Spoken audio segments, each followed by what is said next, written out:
nosso curso, as revelações de Jesus Cristo para a humanidade hoje. Então, hoje é nossa 6ª lição e nós vamos dar continuidade ao nosso estudo, iniciar com uma oração nesse momento, né? Pedir para que Deus nos conduza e nos dê o discernimento para poder aprender a vontade dele. Então, vamos orar. Santíssimo Deus, glorioso, eterno e soberano, a ti seja toda a honra, toda a glória e todo o louvor. Nenhuma glória para nós, Senhor, somente ao teu nome. Esse é o nosso desejo e esperamos em ti, cada vez mais alcançar o ideal que o Senhor tem para as nossas vidas, de modo que em nós e através de nós, o teu nome seja sempre honrado e glorificado. Queremos agradecer pelo privilégio que temos de aprender de ti. Queremos agradecer ao Senhor pela oportunidade de poder aprender um pouco mais e assim nos aproximar ainda mais do ideal que o Senhor tem traçado para as nossas vidas. Que a tua presença se faça sentir em nossa vida, especialmente no dia de hoje, para que nós possamos nos fortalecer e crescer na graça e no conhecimento de Jesus.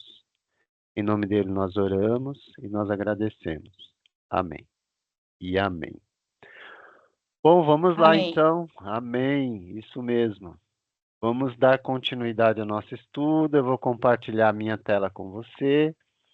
E nós vamos dar aí a sequência à nossa aula. Bom, mais uma vez, sejam todos bem-vindos. Essa é a nossa 6ª lição do nosso estudo, né? Até aqui, nós já fizemos uma introdução à Bíblia.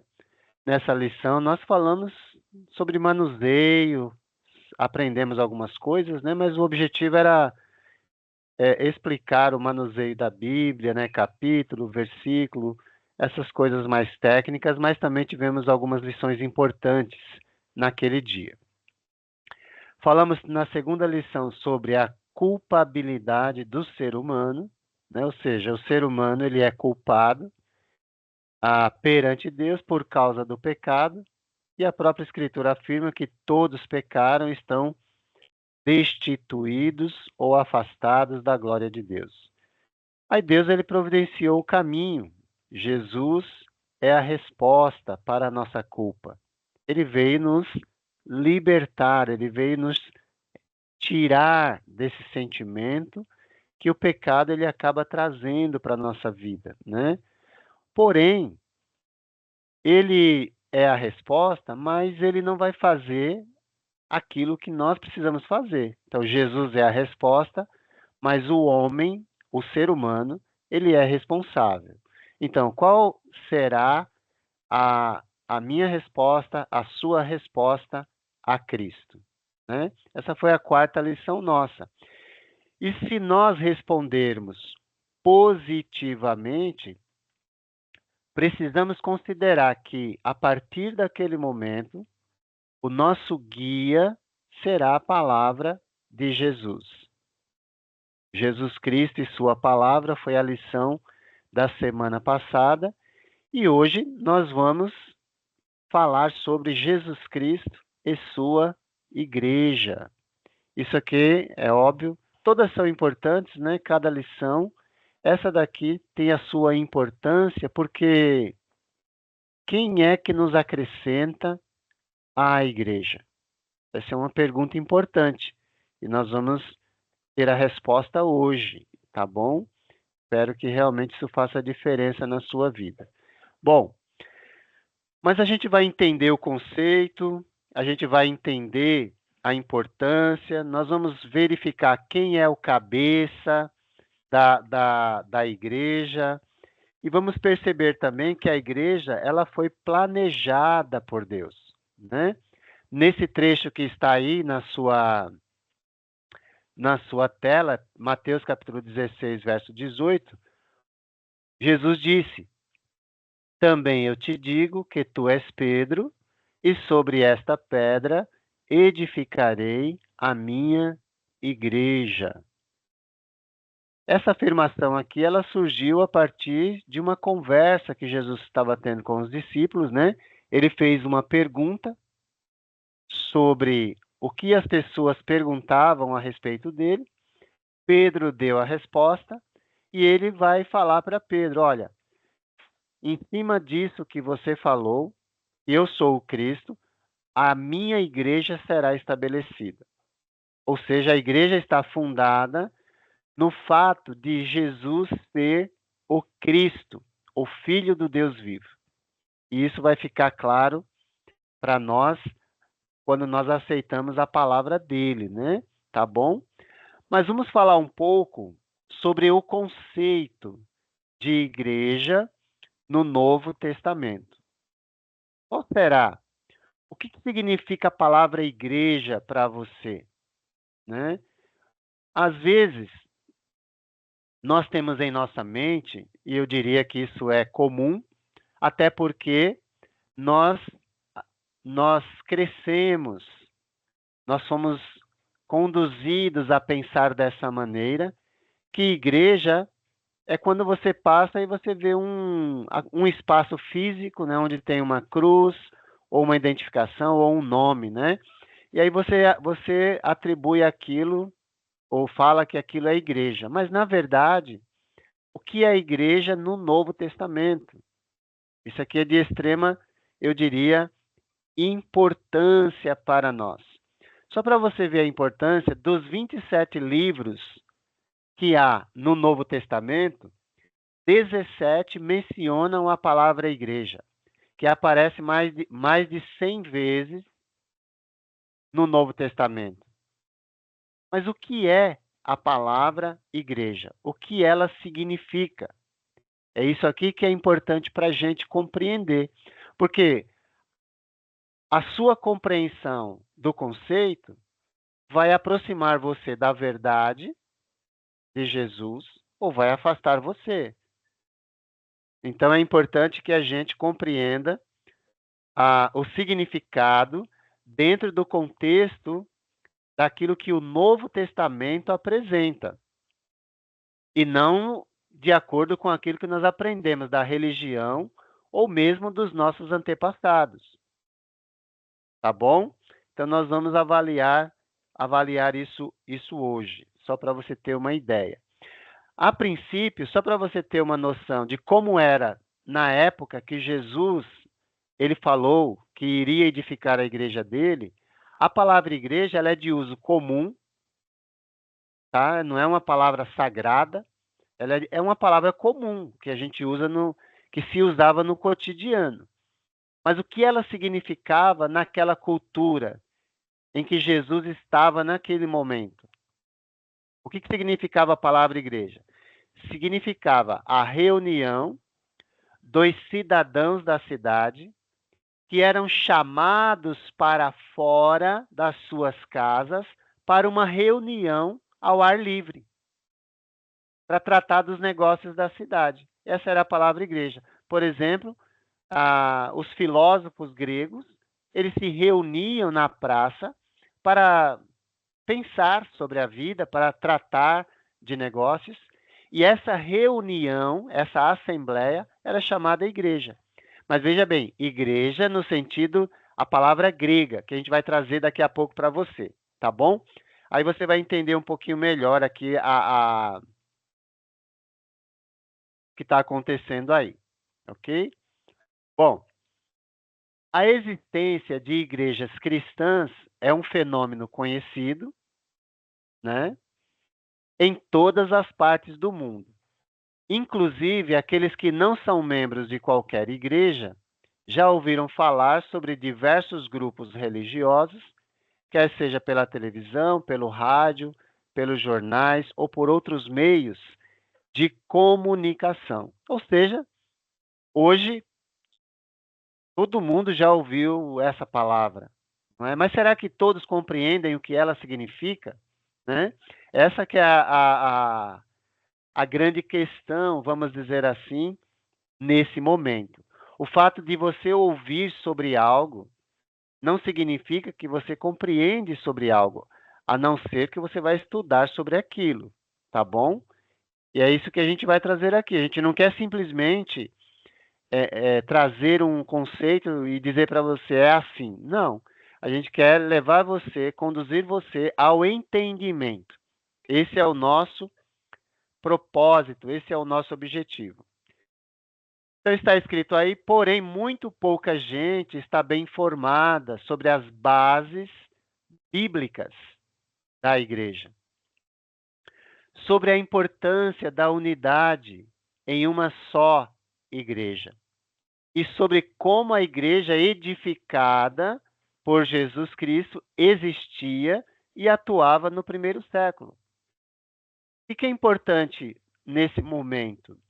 A gente compreender que Mateus 16, 18, Jesus disse que ele edificaria a igreja dele. Então, nós precisamos levar em consideração que nós precisamos fazer parte da igreja de Jesus e não simplesmente de um grupo religioso. O objetivo não é esse. O objetivo é a gente encontrar a igreja de Jesus e fazer parte dela, né? Um aluno me perguntou assim, recente agora, tá? Ele perguntou assim, o que eu faço para encontrar a igreja verdadeira? Aí eu até brinco, né? Dá uma vontade de falar, ó, vem comigo. mas, mas eu me contenho e aí eu falei para ele assim, olha, eu vou desafiar você a ler o livro de Atos dos Apóstolos. E nesse livro, que conta a história da igreja nos seus primeiros 30 anos, vai ajudar você a encontrar. Se eu puder te ajudar, aí você fala comigo, tá bom? Nós vamos ter um curso que vai falar sobre isso, mas eu prefiro que você encontre por si só na palavra de Deus. Então você vai ler o livro de Atos, você vai observar o início, o desenvolvimento, a sua adoração, como que a igreja lidava com os problemas que ela tinha. Você vai aprender tudo isso lá. E aquilo ali é a igreja. E aí você vai procurar se tem pessoas fazendo daquele jeito. Se não tiver, aí Deus está chamando você para começar a fazer do jeito que Ele quer. E não do jeito que o mundo religioso coloca a igreja para você. Tá bom? Esse é o nosso foco. Esse é o nosso objetivo nesse momento. Ok? É importante nesse momento a gente frisar que nós estamos na era da informação, não é verdade?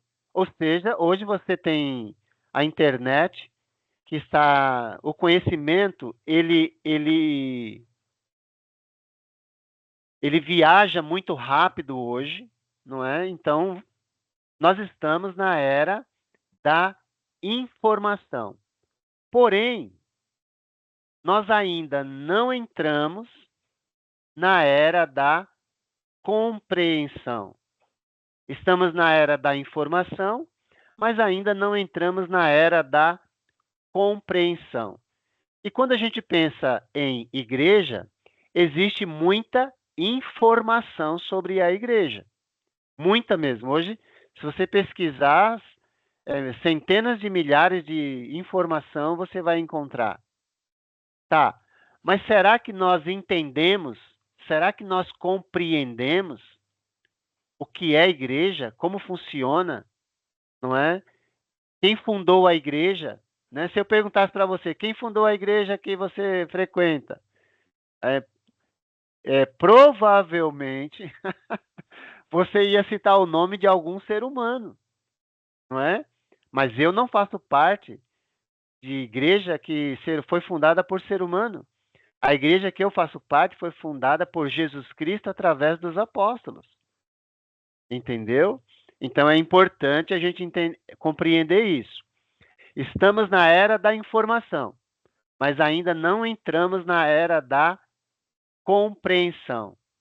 Igreja acolhe, igreja compreende. Por que será isso, né? Vamos avançar, tá? Gostaria também de oferecer nesse momento os 4 P's do planejamento divino que envolve a igreja. O que eu quero dizer com esses 4 P's? É que Deus, ele planejou a igreja para que ela passasse a existir no mundo.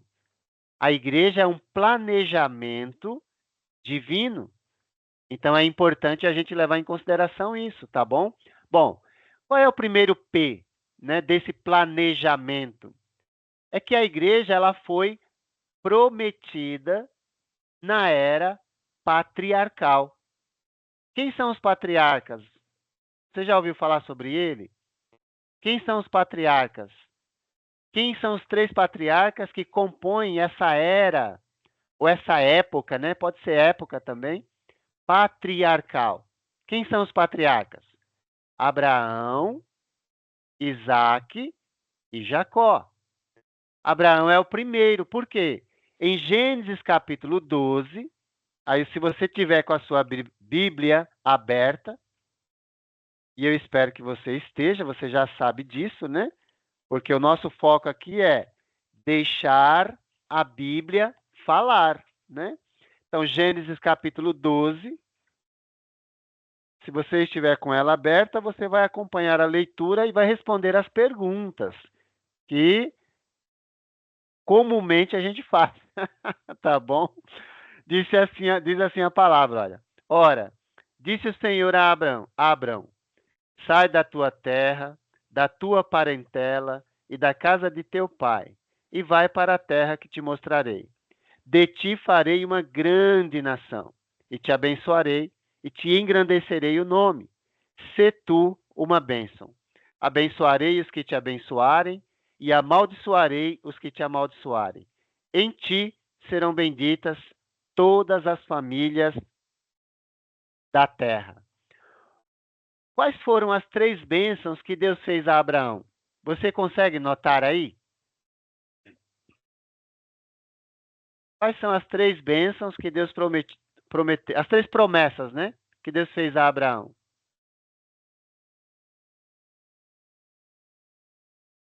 Pode falar.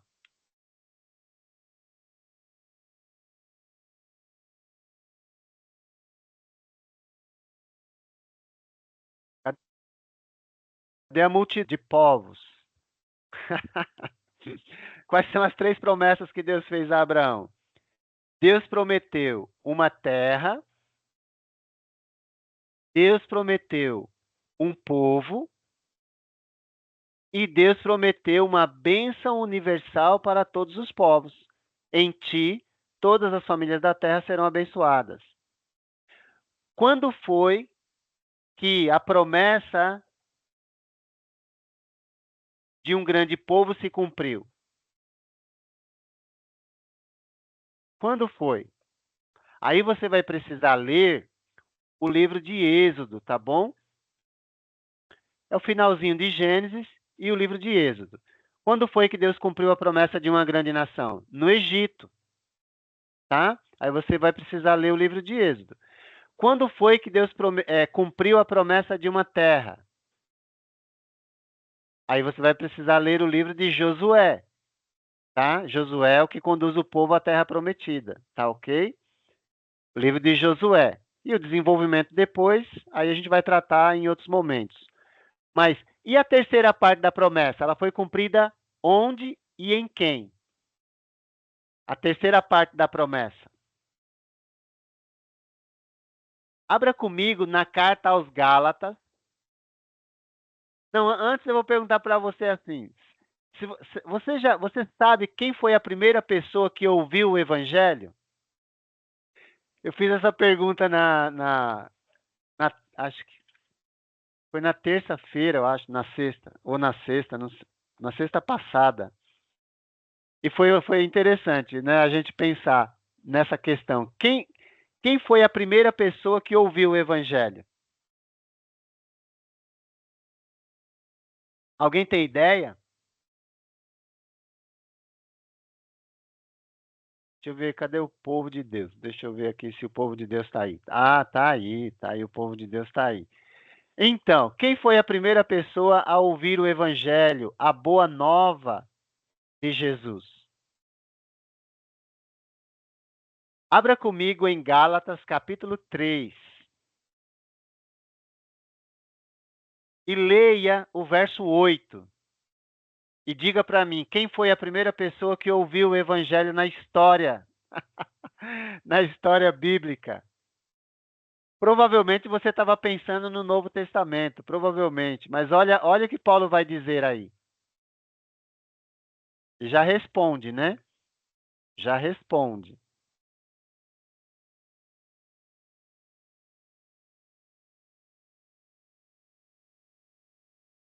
Conseguiu? Ora, tendo a Escritura previsto que Deus justificaria pela fé os gentios somos nós, tá? Pré-anunciou, o evangelho a Abraão, quando disse: em ti serão abençoados todos os povos. Olha que maravilha. Quem foi a primeira pessoa que ouviu sobre a boa notícia do evangelho? Abraão. Olha que beleza, né? É óbvio que Paulo está fazendo uma aplicação inspirada para mostrar o cumprimento da promessa que Deus fez a Abraão. Não é bacana isso? Eu acho. Eu acho tudo bacana, né? Mas é só para você perceber a beleza da Escritura. Deus falou e cumpriu. Depois você lê com calma Gálatas capítulo 3 e 4 também, que aí você vai ver isso com mais clareza ainda, tá bom? Basta para esse momento a gente falar que Deus ele cumpriu aquilo que ele havia prometido, ok? Então, primeiro, o primeiro P do planejamento divino é que a igreja ela foi prometida na época dos patriarcas, a Abraão. Segundo P, a igreja foi profetizada na era judaica ou mosaica, né? Tá bom? Olha que interessante agora, Isaías capítulo 2, de 1 a 4. Abra a sua Bíblia, hein? Não vai ficar ouvindo o tagarela falar e não abre a Bíblia, hein? Você sabe que o tagarela fala bastante, mas é bom você acompanhar para ficar com o que a palavra de Deus diz, ok? Vamos lá então? Isaías capítulo 2, versos de 1 a 4. Aí, se você tiver com a Bíblia aberta, o que a gente vai fazer? Eu vou ler aqui e eu vou fazer perguntas para ver se você está acompanhando aí, tá bom? Eu espero que você esteja. Assim diz a palavra do Senhor, olha.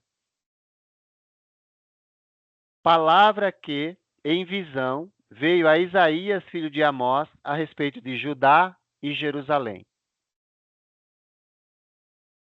Nos últimos dias acontecerá que o monte da casa do Senhor será estabelecido no cimo dos montes, e se elevará sobre os outeiros, e para ele afluirão todos os povos. Irão muitas nações e dirão: vinde, e subamos ao monte do Senhor, à casa do Deus de Jacó, para que nos ensine os seus caminhos e andemos pelas suas veredas. Porque de Sião sairá a lei e a palavra do Senhor de Jerusalém. Ele julgará entre os povos e corrigirá muitas nações. Estas converterão as suas espadas em relhas de arados e suas lanças em podadeiras. Uma nação não levantará espada contra outra nação, nem aprenderão mais a guerra. Primeira pergunta. Lembra bem, um conselho que eu dou para você. Todas as vezes que você vai ler um texto antigo, é importante que você mentalmente se coloque naquele período, para você não olhar para a Escritura do ponto que você está para frente, mas você olhar do ponto do autor para a frente dele. Ou seja, o que nós vamos fazer aqui? Um exercício de retroceder a nossa mente a 700 anos antes de Cristo. Ou seja, 2.700 anos atrás. E você olhar e responder a partir da perspectiva do profeta e não da sua, tá? É importante a gente fazer esse exercício, porque senão a gente olha do nosso ponto para frente e a gente interpreta errado. Tudo bem? Então, primeira pergunta. Isaías, ele teve uma visão, está escrito aí, e essa visão, então, ela foi mencionada 700 anos antes de Cristo, ok? Agora a pergunta: quando é que isso iria acontecer? Agora é a sua vez de falar, eu já falei, né? eu, eu já falei um monte, agora é a sua vez de falar. Quando é que essa profecia iria acontecer?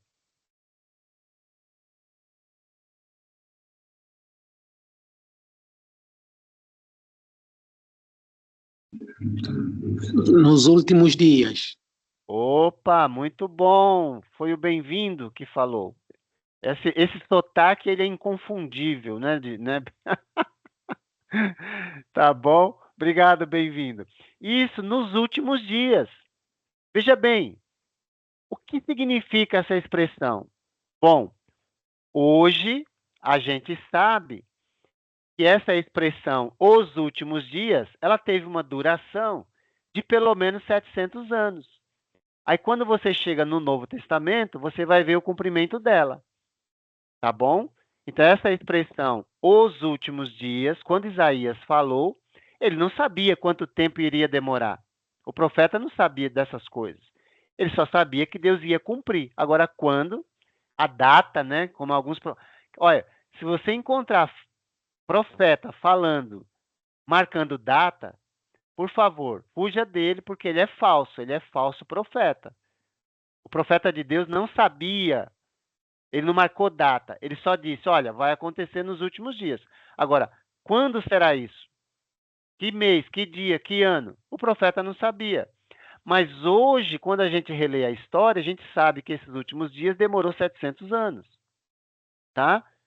E, ou seja, nós já estamos 2.000 anos depois do cumprimento dessa profecia. Ela foi feita 2.700 anos atrás, ela se cumpriu quando Jesus veio e já se passaram 2.000 anos do seu cumprimento. Agora você entendeu porque eu falei para você ter o cuidado de não ler do ponto que você está para frente, porque senão você lê errado, interpreta errado, ok? Então, o quando está respondido. Daqui a pouco a gente vai ver outra coisa, vai ajudar também. Mas agora tem outra pergunta. Tem outra pergunta. Quem participará desse momento ou do cumprimento dessa profecia? Quem participará?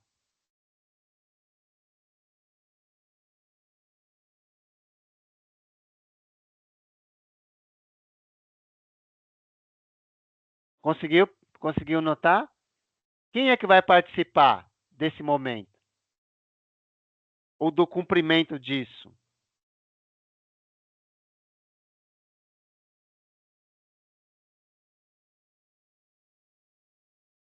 Pode olhar no finalzinho do verso 2, no início do verso 3, está tudo lá.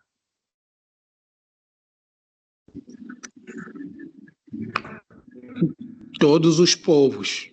Todos os povos terão acesso. Obrigado, bem-vindo. Falta agora uma bem-vinda a falar também, hein? Só o bem-vindo que está falando, hein? Ok. Então, o quando está respondido, o quem participará também está respondido. Agora vem uma outra pergunta. Onde se cumprirá isso?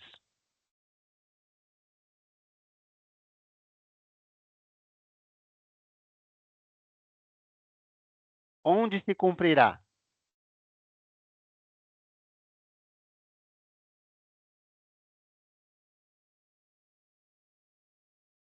Cadê as vozes femininas?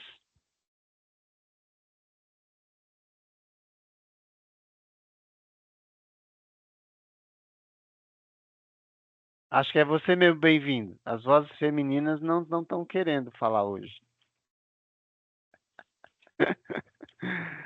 Onde se cumprirá?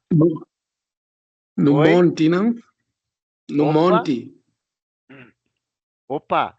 Olha lá, vamos ler aqui, ó. Irão muitas nações e dirão: Vinde, subamos ao monte do Senhor, à casa do Deus de Jacó, para que ele nos ensine os seus caminhos e andemos pelas suas veredas. Porque de Sião sairá a lei, e a palavra do Senhor De de Jerusalém. Jerusalém. Jerusalém. Ok, então aqui vamos parar um pouquinho. Então eu já sei quando vai começar, eu já sei quem vai participar desse momento, e eu sei onde vai começar. Olha que beleza. Então, por exemplo, se você pega um sistema religioso que começou em Roma, aí você sabe que já não é verdadeiro, porque não começou em Roma. Iria começar onde?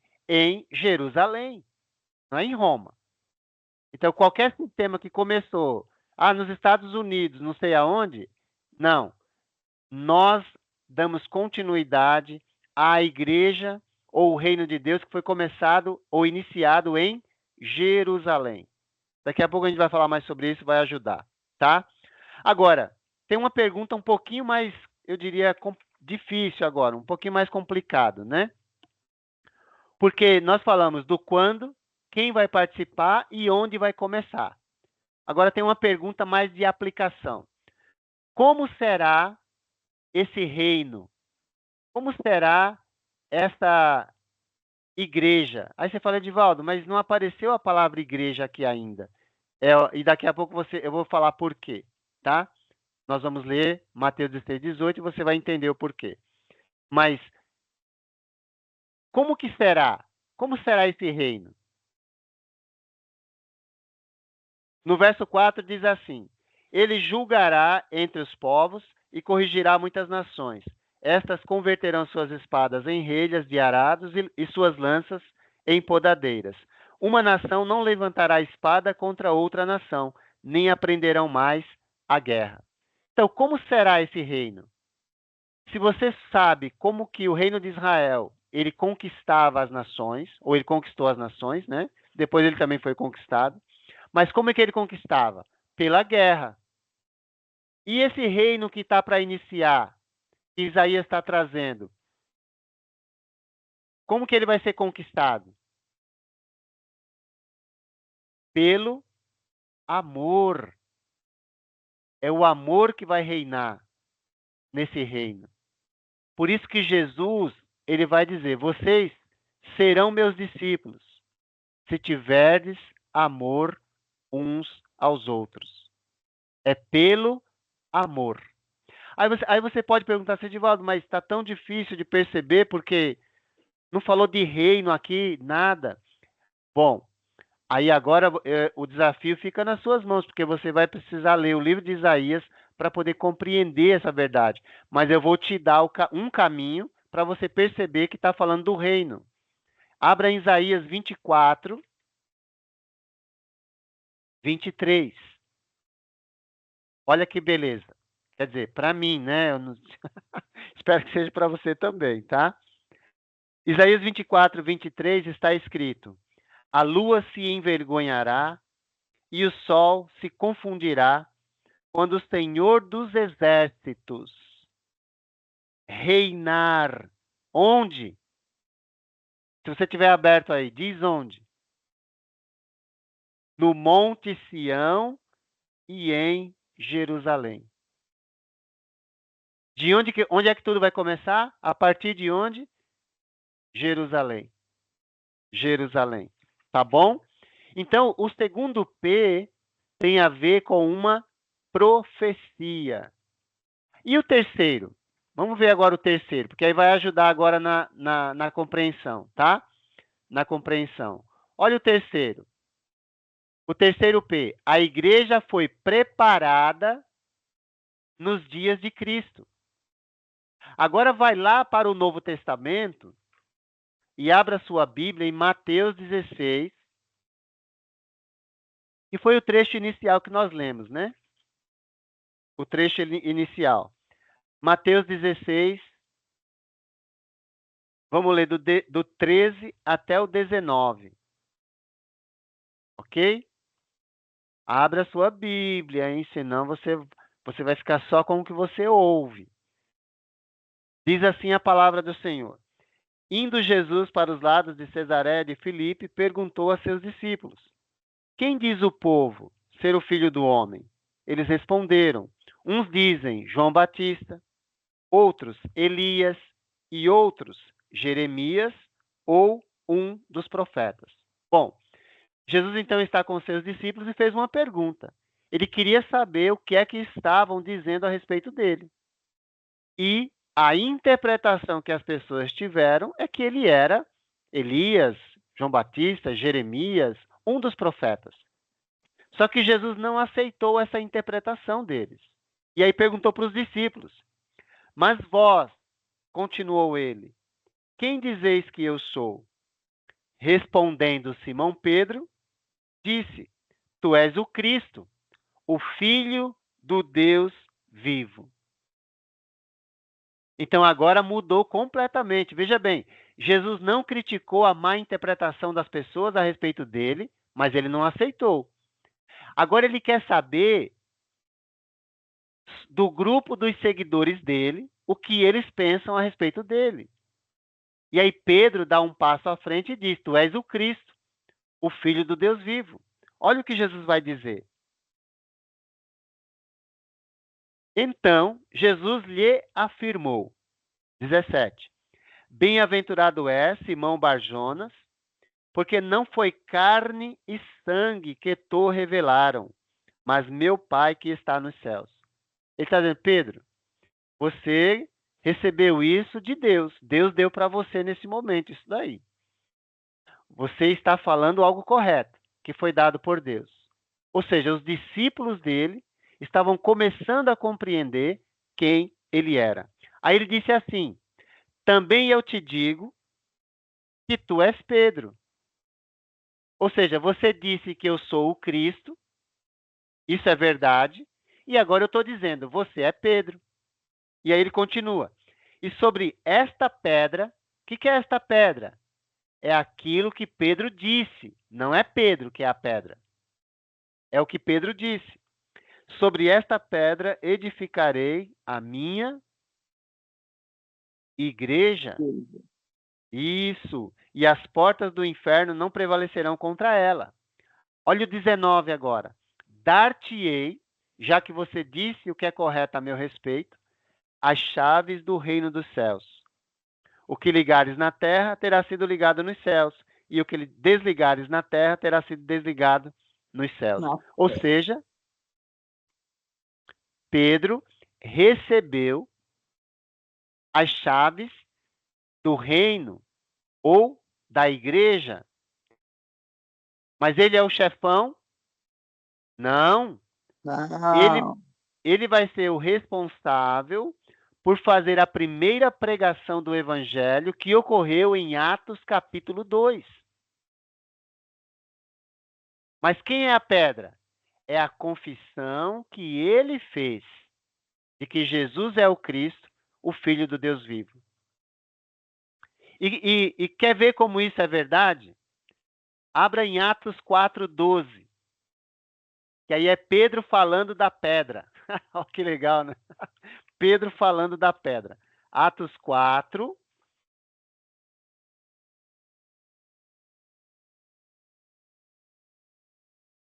Isso aqui é uma mensagem também, né? Um discurso que o Pedro está fazendo aos membros do Sinédrio. E aí ele vai dizer assim, em Atos 4, 11 e 12. Diz assim: Este Jesus é pedra rejeitada por vós, os construtores, a qual se tornou a pedra angular. Quem é a pedra?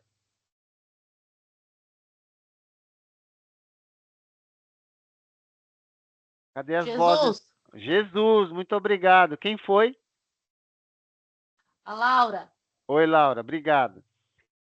Verso 12. E não há salvação em nenhum outro, porque debaixo do céu não existe nenhum outro nome dado entre os homens, pelo qual importa que sejamos salvos. Agora, abra em 1 Pedro. Olha, o Pedro escreveu uma carta e falou sobre essa questão também. 1 Pedro, capítulo 2. Vamos ver o que Pedro tem a dizer. Capítulo 2, verso 4. Olha lá que legal.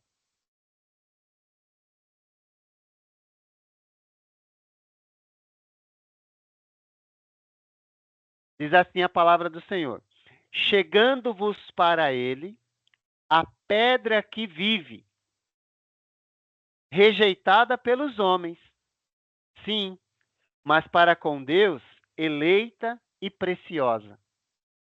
Quem é a pedra? Rejeitada pelos homens? Jesus. Jesus é o nosso amado Jesus, não é Pedro.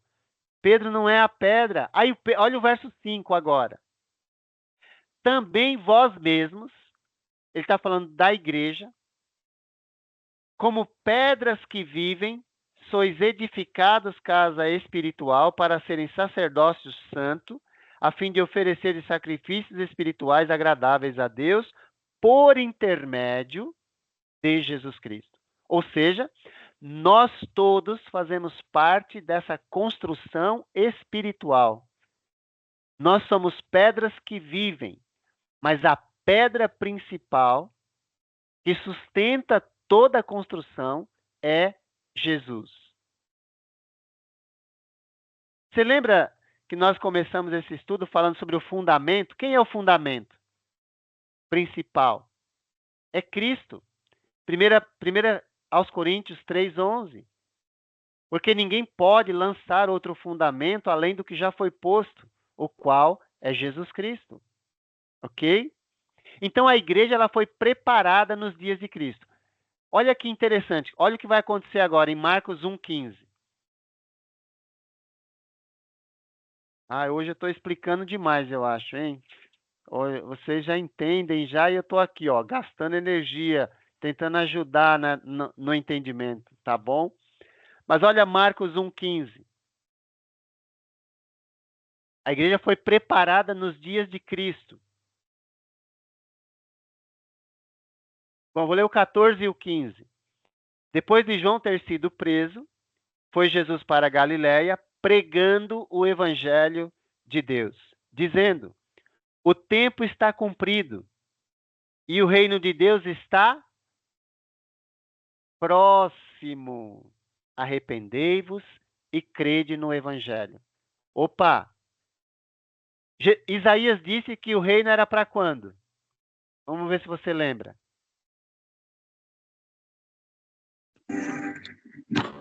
Nos últimos dias. Ótimo, obrigado, bem-vindo. E agora, Jesus está dizendo que o reino é para quando?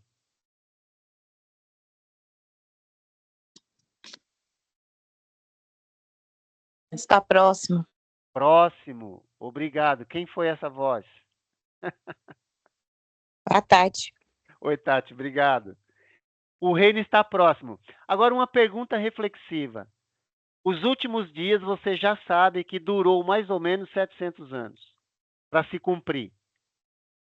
Próximo, será que é tudo isso? O reino está próximo? O reino está perto. Agora, abra em Marcos 9:1 para a gente fechar esse ponto. Abra em Marcos, desculpa. Marcos 9:1. Marcos capítulo 9, verso 1. Vamos ver o que tem lá.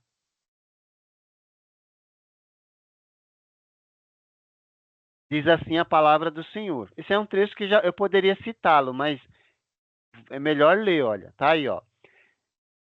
Dizia-lhes ainda: em verdade vos afirmo que, dos que aqui se encontram, alguns há que de maneira nenhuma passarão pela morte até que vejam ter chegado com poder o reino de Deus. Próximo, então, não pode ser 1000 anos. Não pode ser 700 anos. Próximo tem que ser um tempo menor do que isso. Por quê? Porque Jesus disse que algumas daquelas pessoas não passariam pela morte até verem o reino de Deus chegar com poder.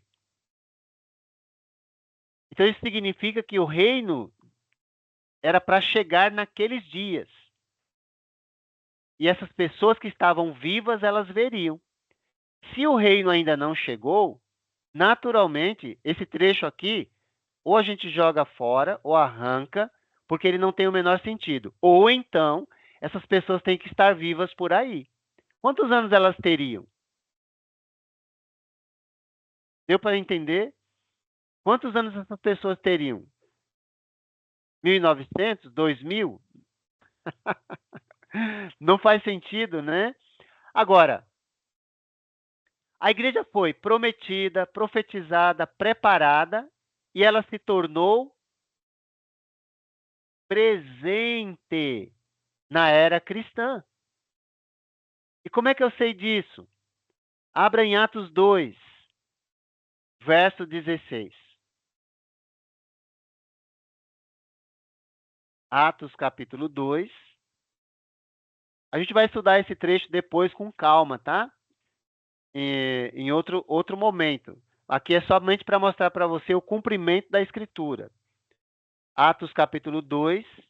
Lembra que o Espírito Santo desceu com poder, concedeu a capacidade de eles falarem idiomas sem ter estudado. Algumas pessoas ficaram sem compreender, chegaram à conclusão de que eles estavam embriagados. E aí Pedro vai corrigir a partir do verso 14, e ele vai começar a explicar o que está acontecendo. E diz que esses homens não estão embriagados, é muito cedo ainda, ele vai dizer. Mas olha o 16. Mas o que ocorre é o que foi dito por intermédio do profeta Joel. E acontecerá nos últimos dias, diz o Senhor. E aí ele vai falar do cumprimento da profecia. O que nós queremos aqui mostrar? É que Isaías falou sobre isso, Jeremias falou sobre isso, Daniel falou sobre isso, Joel falou sobre isso, os profetas falaram sobre isso. E agora Pedro está dizendo, o que está acontecendo agora é o que foi predito no passado. Joel, talvez uns 700, 800 anos antes, previu esse momento, tá bom? E aí a gente vai, em algum momento, tratar dos detalhes desse cumprimento. Mas o mais importante agora é a gente entender que as profecias, elas foram cumpridas com toda certeza. Se você avançar um pouquinho mais, você vai entender. Olha, outra profecia, agora Davi, né? No capítulo 2, verso 30. Não, 29, né? Vamos ver o 29 primeiro.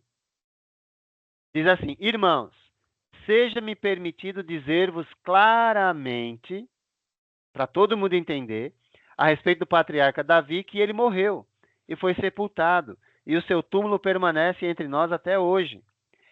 Sendo, pois, profeta, e sabendo que Deus lhe havia jurado que um dos seus descendentes se assentaria no seu trono, prevendo isto, referiu-se à ressurreição de Cristo, que nem foi deixado na morte, nem seu corpo experimentou corrupção. A esse Jesus, Deus ressuscitou, do que todos nós somos testemunhas. Exaltado, pois, à destra de Deus, tendo recebido do Pai a promessa do Espírito Santo, derramou isto que vedes e ouvis. O que Pedro está dizendo? Que o descendente de Davi sentou no trono para reinar. Só que esse trono não é físico, ele é espiritual. Não é terreno, é celestial. Porque o reino é espiritual. Tá? Bom, finda esse momento, nós sabemos que então o reino de Deus, a igreja, é a mesma instituição e é presente em nosso tempo. Tá bom? Bom, poucas pessoas obtiveram conhecimento sobre igrejas através de um estudo pessoal do Novo Testamento. Ou seja, o que é um estudo pessoal? Ou acompanhado, ou um estudo que você faz de forma autodidata. Você estuda, você vai atrás das informações na fonte. E a nossa fonte é a palavra de Deus. Se essas pessoas estudassem por si mesmas sobre Cristo e sua igreja, é provável que aprendessem fatos surpreendentes, fatos estes longe da mentalidade e da prática de hoje. Por quê? Porque o pensamento de hoje é que igreja é parede, é prédio. Mas o que significa isso dentro da Escritura? Observe nessas escrituras aqui, ó. Tá? 3 escrituras, tá? Aqui, essas vão aparecer aí para você, ó. Primeira, também eu te digo que tu és Pedro, e sobre esta pedra edificarei a minha igreja. Olha aqui, ó. Igreja é a palavra eclesia, ok? Segundo, é este Moisés quem esteve na congregação. O que é congregação? Eclesia. Então, a palavra eclesia pode ser traduzida por igreja, pode ser traduzida por congregação. Veja bem, isso não tem nada a ver com denominação religiosa. É significado de palavra. Só isso, tá bom? Por favor. Não vai fazer associação direta, porque senão dá errado. Terceiro, e havendo dito isto, dissolveu a assembleia. Olha a palavra aqui, ó. Ó, eclesia. Ó, eclesia, eclesia. Pode ser traduzido por assembleia, pode ser traduzido por igreja, pode ser traduzido por congregação. O que é uma assembleia? É uma reunião de pessoas. O que é uma congregação? São pessoas congregadas ou reunidas. Entendeu? Então, o que é igreja, então? É prédio? É parede? Está dando para entender agora nosso objetivo ao falar sobre a palavra eclesia? Espero que sim. Tá bom? Em primeiro lugar, a igreja primitiva era muito especial e foi chamada por Deus, como indica a palavra grega eclesia, que aparece sempre nos textos gregos do Novo Testamento. Eu já falei, mais de 100 vezes ela aparece. Tá bom? Mais de 100 vezes. Aparece em pelo menos 17 livros do Novo Testamento. Isso significa que você tem uma possibilidade de fazer um estudo só sobre essa palavra. Tá bom? Espero que você faça isso. Eu já fiz, né? Agora é sua vez, tá? Esta palavra refere-se à igreja como entidade constituída de pessoas chamadas do mundo para seguirem a Cristo.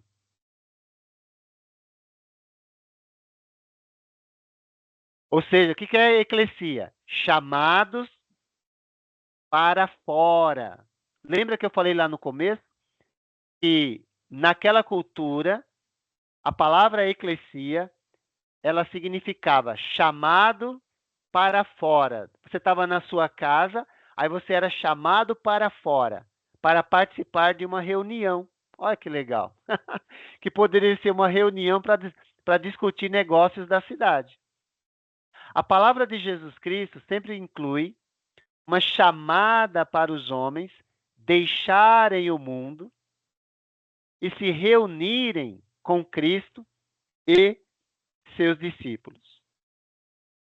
2 Tessalonicenses 2, 13 e 14, nos diz: devemos sempre dar graças a Deus por vós, irmãos amados pelo Senhor, porque Deus vos escolheu desde o princípio para a salvação, pela santificação do Espírito e fé na verdade, para o que também vos chamou mediante nosso Evangelho, para alcançardes a glória de nosso Senhor Jesus Cristo.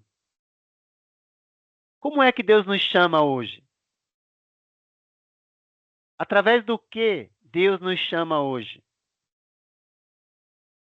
Será que é falando no meu ouvido aqui?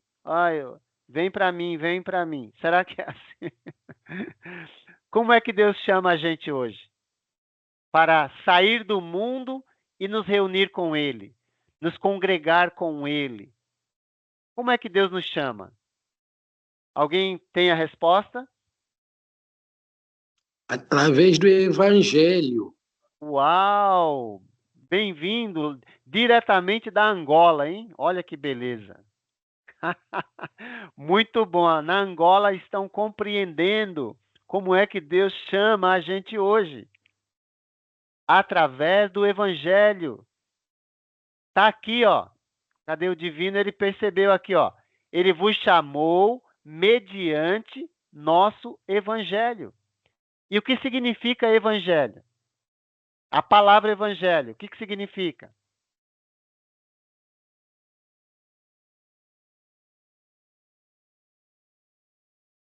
Já esqueceu? Tá tudo bem, não tem problema, a gente esquece mesmo. Tá bom, mas eu vou lembrar você. A palavra evangelho significa boa notícia, boa nova. E qual é a boa notícia? Agora eu vou deixar com você essa. Qual é a boa notícia? Por que que o evangelho é boa notícia? O que está envolvido nesta boa notícia?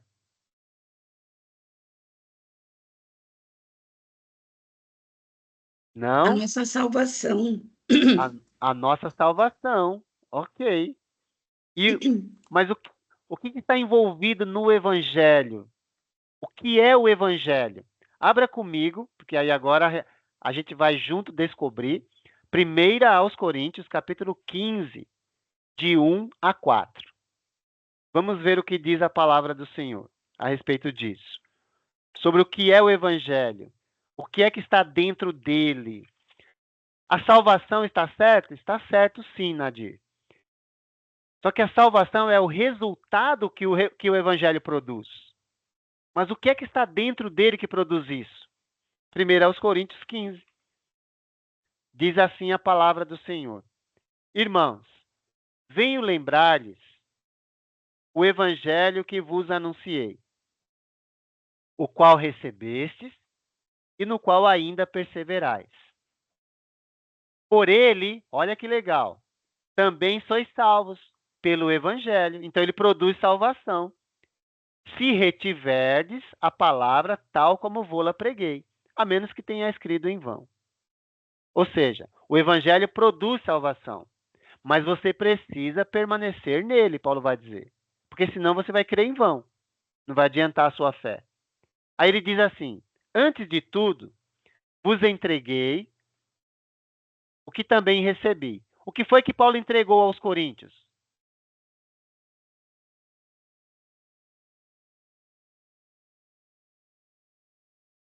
Alô? A mensagem de Jesus Cristo. Ótimo! O Evangelho, gente. O Evangelho, que foi que Paulo entregou aos coríntios? O Evangelho que ele está dizendo, olha, eu anunciei o Evangelho para vocês, o Evangelho salva, só que eu vou dizer para vocês, o que eu entreguei para vocês foi o que eu recebi. Ou seja, não é um Evangelho diferente, é sempre o mesmo. Mas qual é o conteúdo dele? O que foi que Paulo recebeu? Ele diz, que Cristo morreu pelos nossos pecados, segundo as Escrituras, e que foi sepultado e ressuscitou ao terceiro dia, segundo as Escrituras. Agora a pergunta de ouro, hein? Qual é o conteúdo do Evangelho? Dessa mensagem? Qual é o conteúdo dela?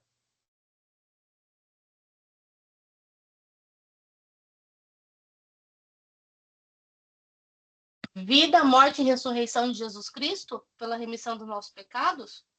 Você está afirmando ou está Amém. perguntando? Estou afirmando. Ó, já teve um amém, então acho que deu certo. É a afirmação. Uma afirmação, deu certo. O bem-vindo já falou amém, ele falou, ele já entendeu. É isso mesmo. Vida, morte, sepultamento e ressurreição de Jesus. Esse é o conteúdo do Evangelho. Ok? Portanto, qualquer outro tipo de evangelho que não traga esse conteúdo é falso e a gente precisa rejeitar. Porque só esse salva, só esse aproxima de Deus. Devemos lembrar que fomos libertados e transportados. Olha o que diz, conforme nos diz Colossenses 1,13. Os cristãos do primeiro século foram libertados do império das trevas e transportados para o reino do Filho de Deus. Olha que legal, ó. Esse é o texto. Ele nos libertou do império ou do poder das trevas e nos transportou para o reino do Filho do seu amor. Agora você está entendendo que o reino é presente e não futuro? Porque diz que ele nos tirou de um império e nos transportou para o reino. Que reino? Tem pessoas que estão dizendo que o reino não veio ainda. Mas o reino é presente. E aí, tem algo interessante aqui, olha. Ele diz, ele nos libertou, ó, de um poder e nos transportou para outro lugar. Olha que legal. Ele nos libertou. Essa palavra que você está vendo, riomai, significa resgatados de perigo ou destruição. Ou seja, quando ele nos encontrou no império das trevas, nós estávamos em perigo, nós estávamos sendo destruídos. Aí ele nos arrancou de lá. E o que ele fez? Ele nos transportou, que é a palavra metisteme, essa palavra grega aí. Que significa o quê? Removido de um lugar para outro. Não adianta a gente... Só tem dois lugares. Ou você está sob o domínio das trevas, o poder de Satanás, ou você está no reino do Filho do seu amor, sobre o poder do reino de Deus. Não tem muro para ficar. Nós que vamos escolher que lado vamos ficar. Se você escolher o lado de Jesus, ele vai arrancar você do império das trevas. É guerra, tá bom? E essa guerra já está declarada. E ela está tão declarada que ela foi mencionada em Efésios capítulo 6, versos 10 a 12. Vamos ler? Efésios capítulo 6. Esse trecho nem fazia parte do estudo, eu lembrei dele agora, tá? Se você quiser anotar, é apenas uma sugestão, você não é obrigado a nada, tá bom? Mas olha o que diz a Escritura em Efésios 6. Quanto ao mais, sede fortalecidos no Senhor e na força do seu poder. Revestivos de toda a armadura de Deus, para poderdes ficar firmes contra as ciladas do diabo. Porque a nossa luta não é contra o sangue e a carne, e sim contra os principados e potestades, contra os dominadores deste mundo tenebroso, contra as forças espirituais do mal nas regiões celestes. A guerra está declarada. Portanto, lembre que a sua luta não é contra as pessoas.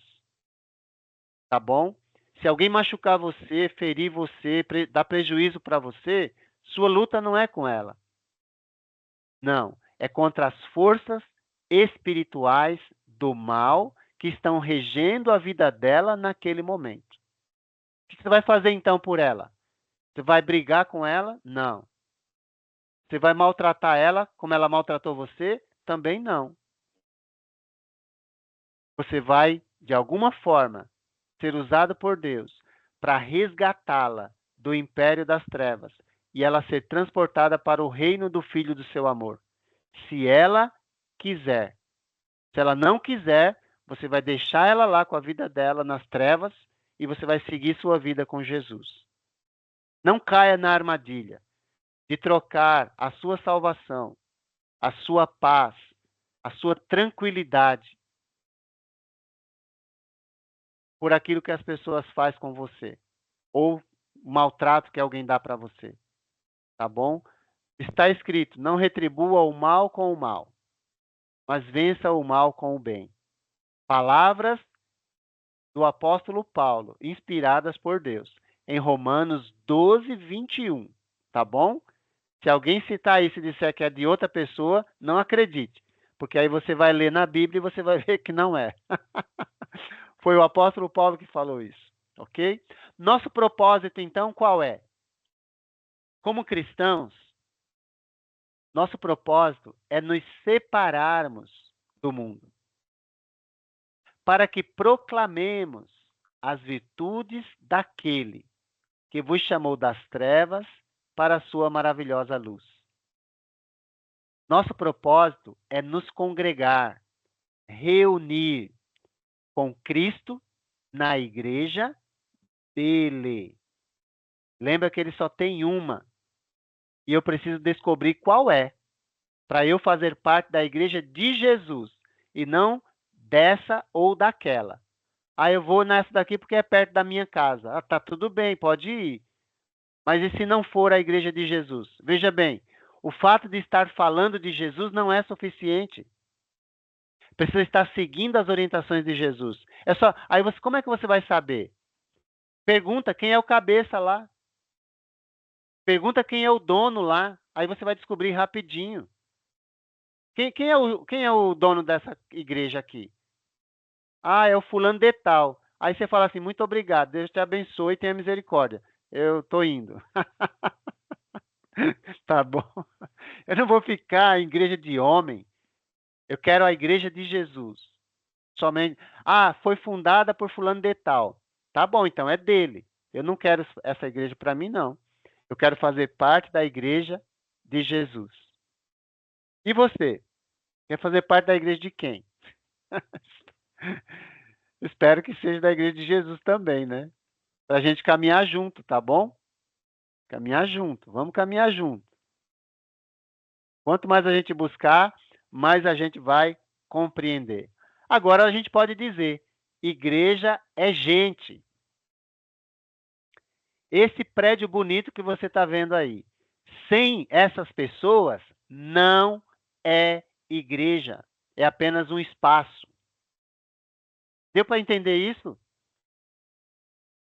Aí, quando essas pessoas estão aí, isso é a igreja. Igreja é gente. São pessoas. Quando todo mundo sai daí e não tem mais ninguém, isso não é igreja mais. Isso agora é um espaço, enfim, um prédio bonito, mas não é igreja. Espero que você entenda isso. Não um edifício de pedra, mas um corpo sustentado pelo amor. Que beleza, hein? A igreja do Novo Testamento não é um edifício, nenhuma denominação. Esse monte de nome que tem hoje somente revela divisão. Porque a igreja de Jesus, ela não é uma denominação religiosa. Ah, mas está lá um nome bonito. Tá bom. Isso é dele, é do dono. Pergunta quem é o dono que você vai descobrir. E se você quiser fazer parte, você tem liberdade, pode fazer. E eu não vou fazer parte de igreja fundada por homens, mas sim da igreja que foi fundada por Jesus através dos apóstolos, que iniciou em Jerusalém e permanece até hoje. Porque quem cuida dela é o cabeça. Quando o homem entra e quer fazer de acordo com a vontade dele, ele divide. E nós não fazemos parte disso, nem queremos também. Ela é um corpo constituído apenas de cristãos, os quais vivem sob a autoridade de Jesus Cristo. Quem é o cabeça da igreja? É Jesus. Deve ser Jesus. Afinal de contas, quem foi que morreu por ela? Quem foi que pagou o preço por ela? Entendeu? Bom, eu ouvi essa frase aqui de um irmão amado, chamado João Penise, mais de 90 anos tem hoje, um amigo, né? Fiel a Deus, fiel à palavra de Deus. E ele disse essa frase uma vez e eu nunca mais esqueci dela. Não queremos ser os únicos cristãos, mas queremos ser simplesmente cristãos. Você entendeu isso? Nós não estamos aqui para julgar esse ou aquele. Não é esse o nosso papel. Nós não queremos ser os únicos cristãos na face da terra. Mas também não queremos ser cristãos com sobrenome. Cristão A, cristão B, cristão C, cristão... Não. Você já deve ter entendido. Se você quiser, eu falo mais claramente. Cristão católico, cristão evangélico, cristão batista, cristão presbiteriano, cristão TJ, cristão adventista. Não, não queremos ser isso. Queremos ser simplesmente cristãos e nada mais além disso. Tá bom? Bom, por quê? Porque em Antioquia foram os discípulos pela primeira vez chamados cristãos. Cristãos quer dizer parecido com Cristo. Pode ser até que essas pessoas, esse nome aqui veio das pessoas como um pejorativo, sabe? Algo assim que desmerecendo. Ó, esses cristãos, mais ou menos assim. Só falam de Jesus. Ai, quem dera que surgissem mais assim hoje, né? Tá bom? Bom, eu espero que você seja assim, porque eu quero ser assim. Eu quero ser como Jesus. Eu não vou desistir disso, mesmo com as minhas falhas, tá bom? Mas se sofrer como cristão, não se envergonhe disso. Antes glorifique a Deus com esse nome. Que nome? Que nome você vai glorificar a Deus? Com esses nomes religiosos que foram implantados? Não. Nós queremos glorificar a Deus com o nome de cristão. Nada mais além disso. Tá bom? A palavra grego é essa daí, olha. Cristianos. Cristianos. Você já conheceu algum cristiano? Então, cristiano é um nome grego que significa cristão. Cristianos é cristão. E deriva de onde? De Christos. Então, cristianos é um seguidor de Christos, ou Cristo, tá bom? Cristão é um seguidor de Jesus, um seguidor de Cristo. Tá bom? E a palavra Cristo significa o quê? Escolhido, separado. Olha que legal, né? E quem são os cristãos? São os escolhidos, são os separados para glorificar a Deus com esse nome. É bonito, eu acho. Tá bom? Eu acho bonito. Espero que você também, né? Ok? Bom, participar desse corpo não depende de qualquer decisão ou restrição humana, mas sim do Senhor Jesus. Por quê?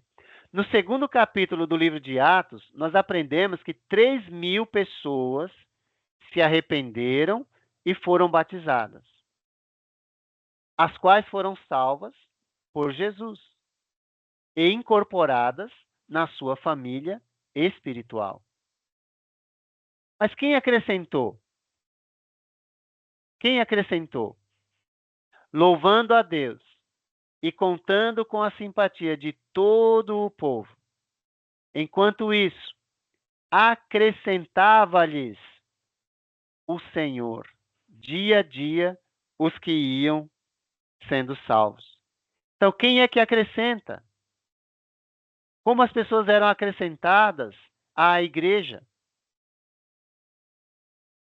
Então, não é o fulano, não é pastor, não é Beltrano, não é evangelista, não é missionário, não é ninguém. Se você aprendeu a verdade de Jesus, é Ele quem acrescenta você ao corpo dele, que é a igreja. Olha que legal, não é? Você é acrescentada ao corpo de Jesus, porque ele é o cabeça e o corpo é dele. Então, é ele quem acrescenta ao corpo.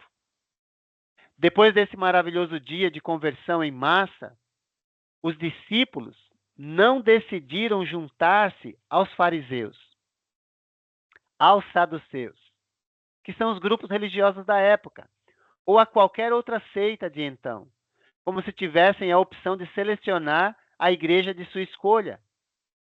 Ao contrário, eles foram incorporados à igreja, aquela por Cristo estabelecida, por ele comprada com o seu próprio sangue. Isso aqui é extremamente importante, gente. Por quê? Porque nós não fazemos parte, e nem queremos também, fazer parte de denominação religiosa. Ah, vou procurar uma igreja mais perto de casa. Tudo bem, pode procurar. Pode procurar. Mas se você entende o que é igreja e quem acrescenta, e quem é o cabeça, e quem é o dono, e você vai lá só porque é perto da sua casa, aí você não quer pagar o preço de ficar com a verdade. Jesus pagou o preço pela igreja dele, com o seu próprio sangue.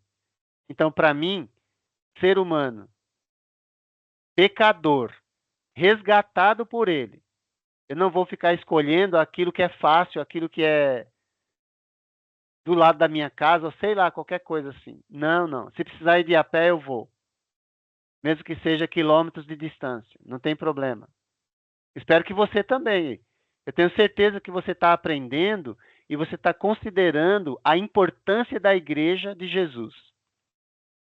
Já que você entendeu a sua culpa, o seu pecado, está caminhando para se entregar ou já se entregou a ele e você quer fazer parte da igreja dele. Mas como esses novos cristãos foram acrescentados à igreja? Foi o próprio Senhor Jesus quem recebeu os salvos na sua igreja. É Ele quem nos recebe. É Ele quem acrescenta. Tá bom? Isto é, aqueles que creram, responderam aos ensinamentos de Jesus e obedeceram às suas ordens, submetendo-se única e exclusivamente à sua autoridade. E foram por Cristo incluídos na igreja. Foram esses, em Atos capítulo 2, que formaram o povo de Cristo, a comunidade cristã, naquele momento.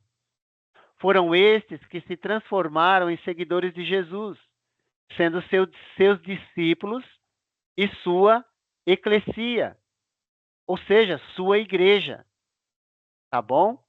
Unidos no mesmo corpo, eles obedeceram à vontade de seu mestre e levaram a mensagem salvadora de Jesus Cristo, ao mundo inteiro.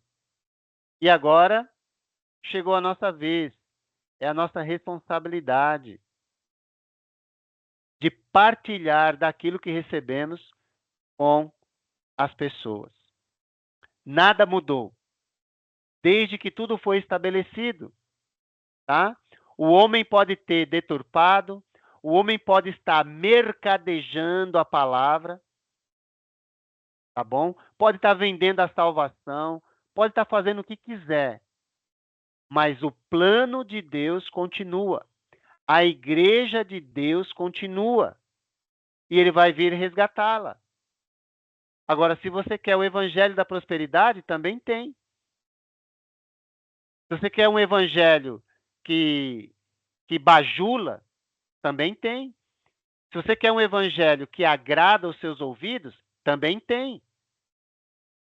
Agora, se você quer um evangelho que salva, que transforma a sua vida, que faz com que você rejeite o pecado e tudo aquilo que é contra a vontade de Deus, esse evangelho, ele aproxima de Jesus e te dá força para continuar com ele. O outro você fica pulando para lá e para cá. E não é isso, né? Os requisitos para a salvação e para a incorporação na igreja ainda são os mesmos. É necessário ouvir. Por que ouvir? Porque o ouvir produz a crença ou a fé. A fé verdadeira leva ao arrependimento. O arrependimento leva você à confissão de que Jesus é o Senhor, o Filho de Deus, o Cristo, lembra? Já falamos sobre isso. E quando você confessa, você está pronto para ser batizado, quer dizer, unido a Jesus por meio do batismo, que simboliza morte, sepultamento e ressurreição.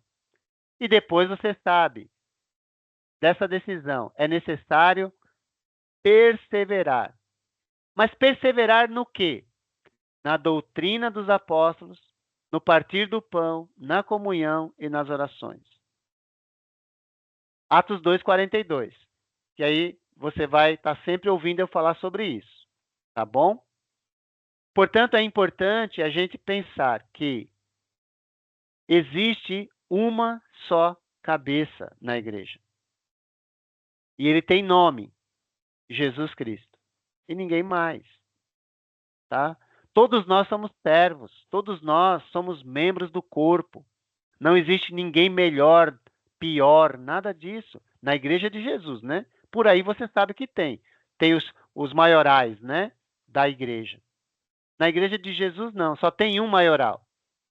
E esse se chama Jesus Cristo, que comprou a igreja com seu próprio sangue.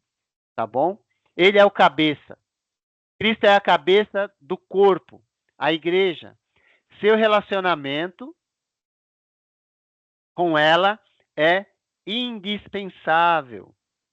Os membros desse corpo permanecem inteiramente sob sua autoridade, porque ele é o próprio fundador da igreja. Você lembra onde que está isso? Alguém lembra? Quando ele disse que iria fundar e depois fundou por meio dos apóstolos. Mateus capítulo 16, 18, Atos capítulo 2. Ele disse, eu vou edificar. E ele cumpriu isso em Atos capítulo 2. E agora a igreja está nessa base de que Cristo é o Filho do Deus vivo. Ele é a pedra angular.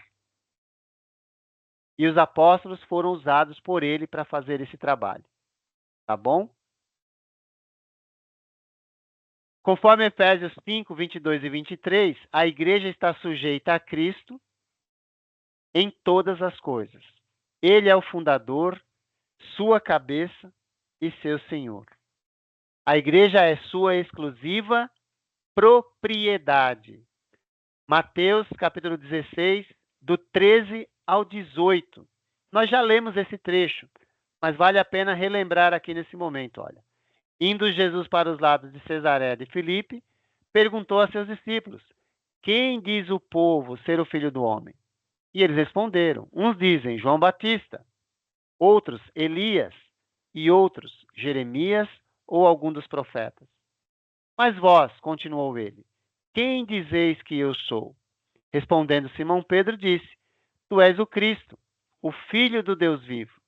Então Jesus lhe afirmou: bem-aventurado és, Simão Barjonas, porque não foi carne e sangue que te revelaram, mas meu Pai que está nos céus.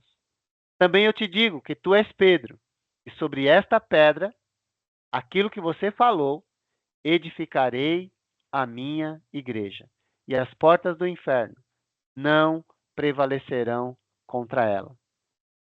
Esse finalzinho, que diz que as portas do inferno não prevalecerão contra a igreja, não é a igreja se defendendo das forças do mal. É o oposto. É a igreja indo e arrancando as pessoas do mal. É a igreja combatendo o mal, não se defendendo. A igreja já é vitoriosa, a igreja não precisa se defender. Ela precisa assumir a sua responsabilidade no mundo. Ir lá nas trevas e arrancar as pessoas. Mas não, parece que a igreja está se defendendo do mal. O mal não tem poder sobre a igreja. A não ser que você fique flertando com o mal. Aí é com a pessoa. Mas é a igreja que vai arrancar as pessoas do mal, pregando o evangelho de Jesus. Jesus Cristo, não Abraão, nem Moisés, nem João Batista, nem o apóstolo Pedro, nem qualquer outro homem estabeleceu a igreja. Ele é o alicerce da igreja e ela lhe pertence. Já citei esse trecho, 1 Coríntios 3,11. Ninguém pode lançar outro fundamento além do que já foi posto. Jesus é a cabeça do corpo da igreja. Ele é a cabeça de sua igreja, sendo ele a única cabeça que o Novo Testamento autoriza. Diz Efésios 1, 22 e 23. E pôs as coisas debaixo dos seus pés. E para ser o cabeça sobre todas as coisas, o deu à igreja, a qual é o seu corpo, a plenitude daquele que tudo enche em todas as coisas. Ele é a cabeça do corpo da igreja. Ele é o princípio, o primogênito dentre os mortos, para em todas as coisas ter a primazia. Todo mundo entende o que é primazia?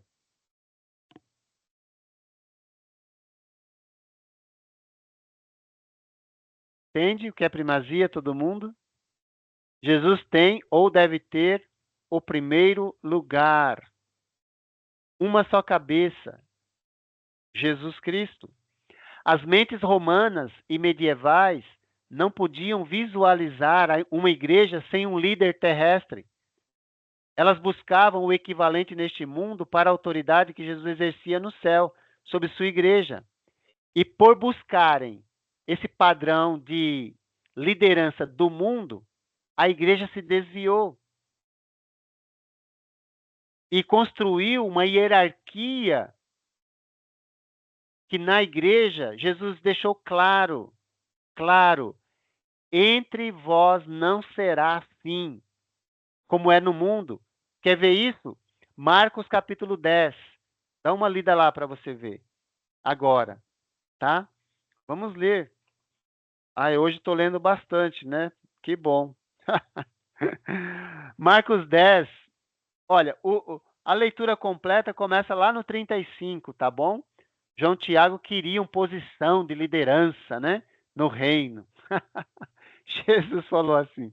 Jesus vai dar uma lição para eles, né? Mas nós vamos ficar só com a parte que nos interessa neste momento, tá bom? A partir do 42, olha.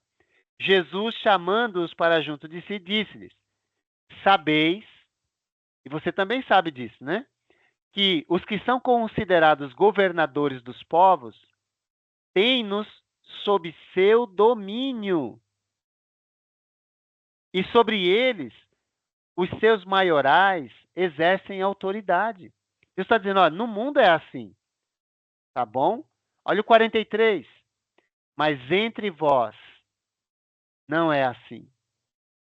Pelo contrário, quem quiser tornar-se grande entre vós, será esse o que vos sirva.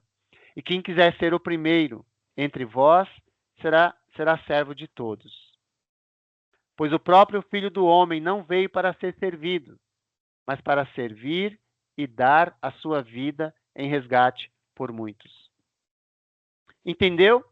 A igreja na história, ela trouxe o padrão mundano de liderança e, consequentemente, se afastou de Jesus. Mas nós não queremos isso. Nós queremos continuar com o mesmo pensamento que Jesus estabeleceu à igreja. Ele é o cabeça e todos nós somos servos dele. Todos nós. O desenvolvimento de uma autoridade visível para ser o cabeça da igreja foi cultivada pela doutrina da sucessão apostólica. Papas em uma sequência autoritária e supostamente ininterrupta desde o apóstolo Pedro. Mas lembra, Pedro nunca foi papa. Nem existe isso na escritura, gente. Então, por que as pessoas caem tão facilmente? É óbvio, não lê a Bíblia, né? Tá bom? A qual chegou o seu clímax na Idade Média.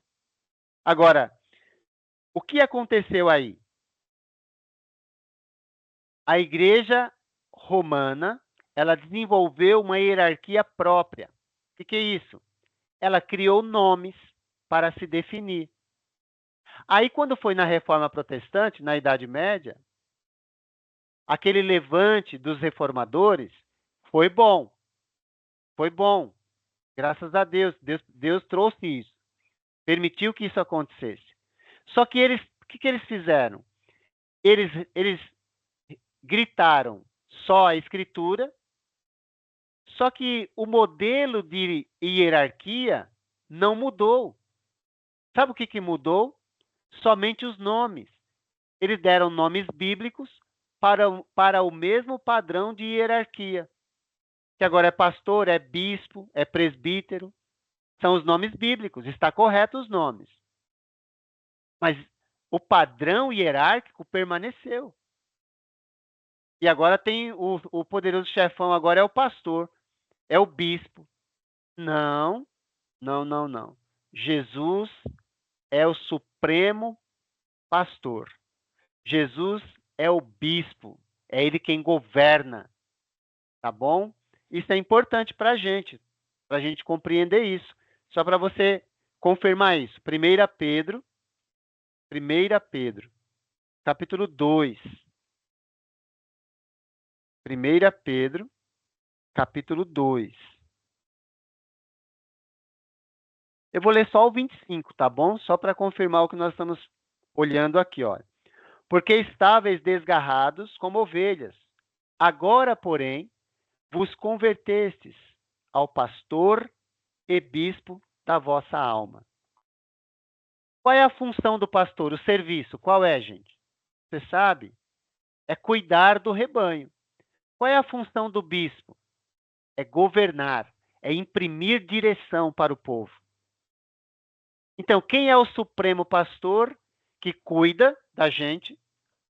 E bispo das nossas almas, que imprime direção para a nossa vida. Quem é? Você leu aí na sua Bíblia? Espero que sim, né? Cristo, Jesus. Aleluia! Glória a Jesus Deus! Cristo. Aleluia de novo! Glória a Deus mesmo. É isso mesmo, gente. Vamos ficar somente com Jesus, sabe? E mesmo que alguém queira mandar em você, não aceita. Tá bom? Com amor, né? Não vai criar confusão.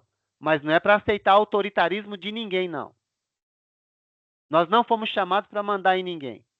Nós somos chamados para servir como um corpo que serve a Jesus. E se as pessoas não entendem isso, a gente não se submete a homens, somente a Jesus. Porém, de tudo o que se pode ver no Novo Testamento, Pedro jamais se considerou a cabeça da igreja.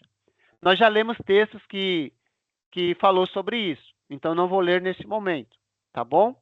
Atos 4, 11 e 12, 1 Pedro capítulo 2, versos 4 e 5, tá ok? Você pode acrescentar aí Efésios capítulo 2, 19 e 20, tá? Vai falar sobre o fundamento da igreja. 1 Coríntios 3, 11, enfim. Tem bastante, né? A Bíblia deixa inteiramente claro que a igreja tinha e tem apenas um cabeça.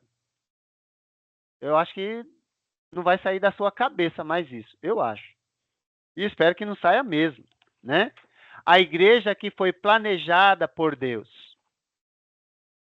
Então, para sobreviver espiritualmente, a igreja necessita de uma conexão orgânica com a mente de Deus. Porque a igreja é um organismo vivo, ela é um corpo, né? Para seus seguidores, Jesus Cristo é essa conexão. Todos nós sabemos que o cérebro humano controla e guia o corpo todo. Igualmente, os membros do corpo de Cristo são controlados por Cristo, a cabeça. Então a gente não vai brigar com ninguém, não vamos ficar discutindo com as pessoas para provar que Jesus está certo. Não.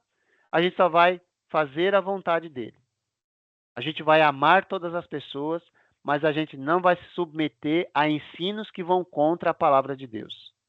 Tá bom? Especialmente no que diz respeito a essa questão hierárquica, que é tão forte hoje no meio religioso. A vida dele é a inspiração para a vida de seus seguidores. Ele marca o compasso do caminho que eles seguem. Eles vivem para satisfazer sua vontade e dar-lhe honra e glória. É isso aí. Vamos lá. A igreja manifesta a sabedoria de Deus. Né? A igreja não é apenas a propriedade de Jesus Cristo, mas também sua noiva. Um relacionamento íntimo. Ela é uma igreja santa e gloriosa. Olha que beleza, então, né? Veja bem, faz parte desta igreja pessoas que têm defeitos, pessoas que têm pecados, mas não vivem no pecado. Ok? Pessoas que têm as suas lutas, mas aos olhos de quem a criou e idealizou, ela é santa e gloriosa. Que maravilha, não é? Essa é a visão que Deus tem de mim e que Deus tem de você. Valoriza isso na sua luta contra o pecado, na sua luta contra o mal, porque você já é vitorioso, mas não pode baixar a guarda. Tá bom? Espero que você não baixe guarda mesmo. Representando Jesus Cristo aqui na terra, ela tem a nobre tarefa de manifestar esta palavra a todos, para que, pela igreja, a multiforme sabedoria de Deus se torne conhecida, agora, dos principados e potestades nos lugares celestiais, segundo o eterno propósito que estabeleceu em Cristo Jesus, nosso Senhor. As muitas formas de Deus se manifestar no mundo a sua sabedoria, é por meio da igreja. E se eu sou a igreja dele, então isso acontece através de mim ou por meu intermédio, com o auxílio de Deus. Por seu intermédio. Estou apenas me colocando aqui nessa condição de ser usado por Deus como instrumento em suas mãos, para que a sua sabedoria seja manifestada. E você pode e deve fazer isso também.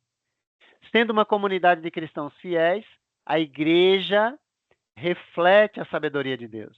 Exatamente como um prédio bonito exibe os talentos do seu arquiteto. Diferentemente de um mero edifício, a igreja não apenas reflete a sabedoria de seu fundador, ela também publica ao mundo esta sabedoria divina através da proclamação do Evangelho. Está em suas mãos, está em minhas mãos, manifestar a sabedoria de Deus por meio da pregação ou proclamação do Evangelho. No Novo Testamento, é absolutamente claro que Cristo tem apenas um corpo, uma só igreja, não muitas, porque ele edificou a igreja dele, é posse dele. Em Efésios 4:4, Paulo enfaticamente declara que há somente um corpo. Um corpo. Na verdade, lá tem 7 uns. Efésios 4, de 4 a 6, que a gente vai ver na próxima lição, tá bom? Ele próprio orou ardentemente pela perfeita unidade de seus seguidores. Jesus orou pela unidade da igreja. Não rogo somente por estes, mas também por aqueles que vierem a crer em mim. Que legal, hein? Eu e você estamos aqui agora lendo essa palavra e nós somos o cumprimento dela nesse momento, por intermédio de sua palavra, a fim de que todos sejam um.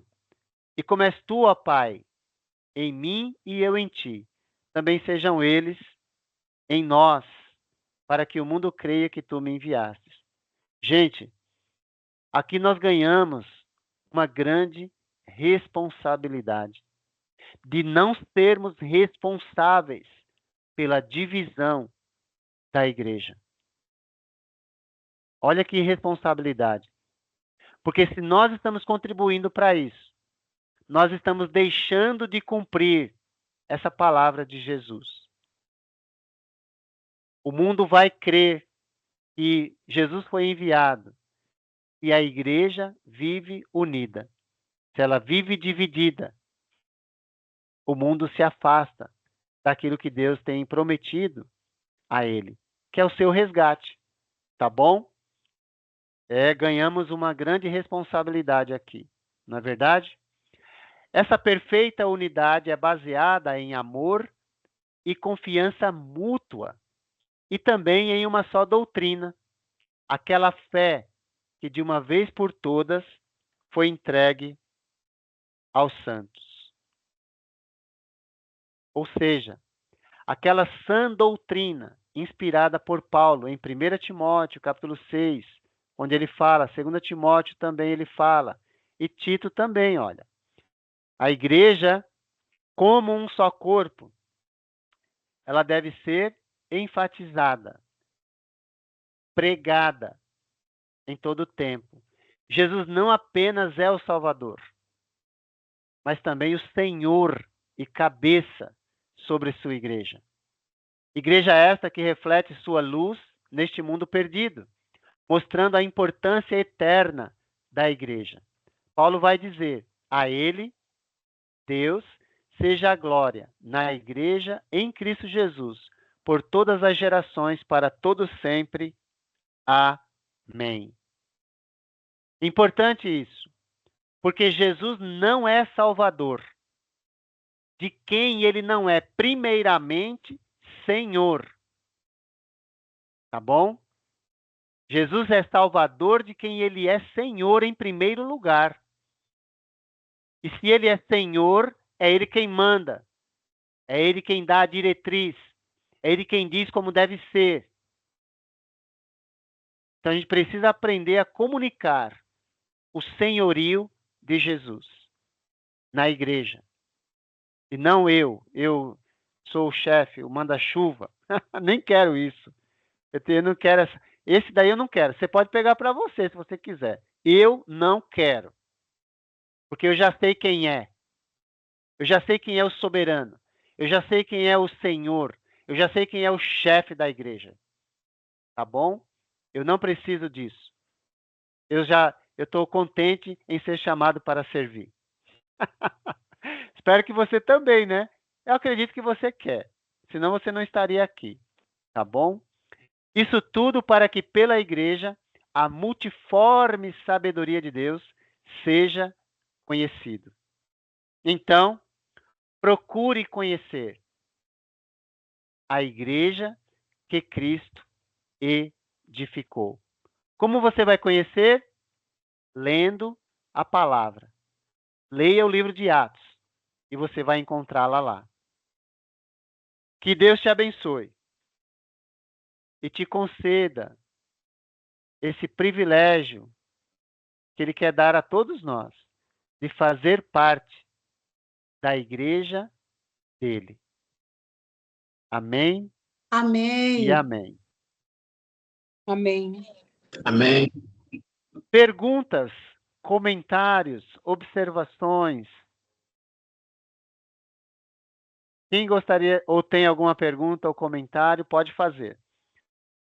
Se não, bom, Pode falar, pode Eu falar. tinha muitas perguntas, Edivaldo, só que o ambiente em que me encontro não favorece. Há uma Boa. festa aqui nas proximidades, está muito barulho. Mas eu vou deixar algumas questões pelo WhatsApp. Deixarei algumas questões pelo WhatsApp. Tá bom, depois eu passo pro grupo as suas perguntas, tá bom?